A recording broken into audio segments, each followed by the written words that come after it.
Hello and welcome to this video how you can use Agentforce out of Flowable. I'm Valentin Ziegler and I'm going to walk you through what you need to configure in Agentforce or Salesforce to set up a simple agent, which you then can use from Flowable. So let's get started. And we are going to start today in Salesforce, since then we need to do some setup actions first. I already prepared some of them, so it might be that you still need to do them. So first of all, in Apps App Manager, you need to have an user or an app actually, which is allowed to connect to your agent itself or the specific data the agent requires. Since the setup with the connection to the actual agent, we are going to do later on. So I created this app in here, and this one has as permissions the API permissions, for example, but we also need to select the client credentials flow and the JWT-based token access. And then at the end, we have a run as user. That's our agent dev user in here. That one is an API only user. And when we scroll a little bit down, we have here also API access lead data, which are the permissions we are having in here. Next, one we need to set up, and therefore you of course also need to have an Agentforce license, is our agent. Therefore, we are going to Einstein Generative AI, and then Agentforce agents. And in here we say we would like to create a new agent.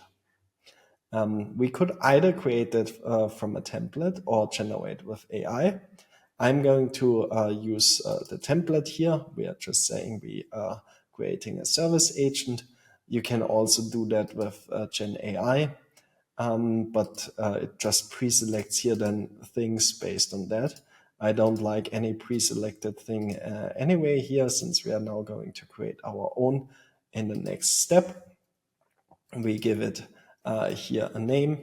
So this my Agentforce service agent, Agentforce, let's just call it agent. I already used up quite a few names, so I need to pick a different name in here. You can also just go for the default. We provide the company, and then it is going ahead and creating a new agent user for us, which we are then going to configure to have the correct permissions to access accounts, for example. So let's press create. I do not have a data cloud enabled, so we are going to use a flow at the end to access our data. It might work differently when you have data cloud. We have here on the left-hand side the topic configuration. In the middle, we have an analysis view in case you are using here the conversation preview. So let's add a new topic, and we just create a new one, which we are going to call search accounts. And I just say here next. And we have an account search. That's also our API name. It filled in some information as the user, such as account name, since we only search by name right now to locate the account. Clarification questions is fine. Provide the user with account with a confirmation. Okay, that's also fine. The support case we don't need. Okay, we could select here now actions, but in the next step, I actually would like to create an action from scratch. So with that, basically, we are not selecting any actions yet. And we then go into that specific topic, go to topic action and say new, create new action. In here, I'm selecting flow, and that allows you to execute a flow. I already created a flow. That's my Agentforce get account flow, which I'm going to use. And with that, basically, we are now creating a new action executing that flow. When you would like to know how to create a specific flow, then you better reach out actually to somebody with more Salesforce knowledge, and they are typically able to get that to work. I'm just renaming that now that I do not have the same action twice. And I just say here, we are providing a loading text. Then we just say loading. We don't care about that one, but it's a mandatory field. That's our account name. We just say require the input. And that is our list of accounts, which we have as an output. We then say finish. With that, we have now that specific action, and we can copy the API name. Since now in the next step, we need in the topic configuration, go ahead and add here the instruction to retrieve a specific account by name, use Agentforce retrieve account. Okay, we can save that. And when we now ask for that one, actually, give me account Acme, it won't work since we are still missing the permissions. So it's just responding here with some general stuff that it is not able. So kind of a small talk response. So we next go here inside Agentforce to the users.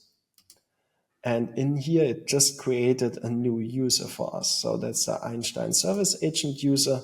And I already have a few of them, but by sorting it by date, I know which one is the correct one. And we can now go ahead and add here permission sets. And I actually have two which I need to include. I don't know exactly what you need to configure in there. So in case you are wondering about that, reach out to somebody with that specific Salesforce and Agentforce knowledge. For me, those two typically do the job pretty well. And let's just refresh the conversation preview in here, since otherwise it might be that it's still not working. And we can now say again, give me the company Acme. We say, yeah, execute that. And in the best case, it gives us now that company back. So with all the information about the Acme company. With that, we are done here. We actually still need to press the activate button that we can call it from outside, but our agent itself is now configured. So yes, we would like to ignore that and activate it. And now we are going ahead back to the agents here actually in our list, since we still need to do something for the agent itself. So when we scroll down here, we see here my agent, and in that configuration in here, you now need to make a connection to the specific app from the beginning. So we have here the connection option app, and we need to search here our specific app. That's my agent app, and that is my agent app integration. And I'm now pressing save. And with that, we make that connection. When you do not do that, you actually retrieve a 403, since your app is not able to access your agent. Now we are going to Flowable, and then we are going to start actually in Flowable control, since here we first need to set up the permissions before we go to platform and then auth clients and say we would like to create a new client. I'm going to call that one Salesforce, and I prepared already client ID, client secret, and so on, that you don't need to watch me copy and paste here. You can just get them from your app. And for the issuer URI, it's just your URI for your Salesforce instance. And for the token URI, you need to add /services/auth2/token at the end, and you don't need to provide any scopes. Now we can go to Flowable Design, and in Flowable Design, we can start to create our app. So let's create an Agentforce app in there. And in there, I'm going to create an AI agent. That's our Agentforce agent. And we are going to start to configure it here. Agent type, we are setting here to external agent, and the vendor is Salesforce Agentforce. We need to provide here again the Salesforce URL that it knows how to reach out. So you can just enter that one here.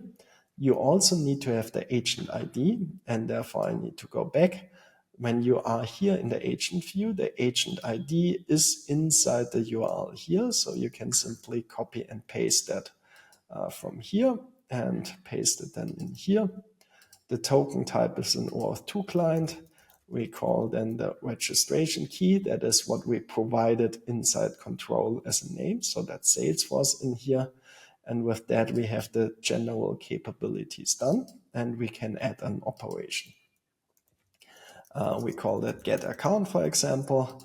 We say input and output is text. For my test so far, getting structured data from Agentforce is not that easy. I typically use another agent then to structure the data afterwards. Give me the account text. Since text is what we are providing as a default in here, we are also using that in a prompt. And we now say in here, that is our ACME, and we press submit. And in the background, it's now reaching out to Agentforce. And in the best case, we will retrieve now in a few seconds, actually the result from Agentforce. In the worst case, you retrieve an error message, then you either run into a timeout, which looks like probably is going to happen for me now. So I just press submit again. Or the alternative is that something is wrong with your configuration, but it seems like it is actually working now. So our timeout was just the first time, and we have now the result, which is coming back. This agent you can use exactly the same way as the utility agent. So I'm not going to integrate that here now into a process. In case you are interested into that, just watch the video about the utility agent, since now we have a simple agent with one operation. Feel free to add more operations here. Thank you very much for watching, and see you next time.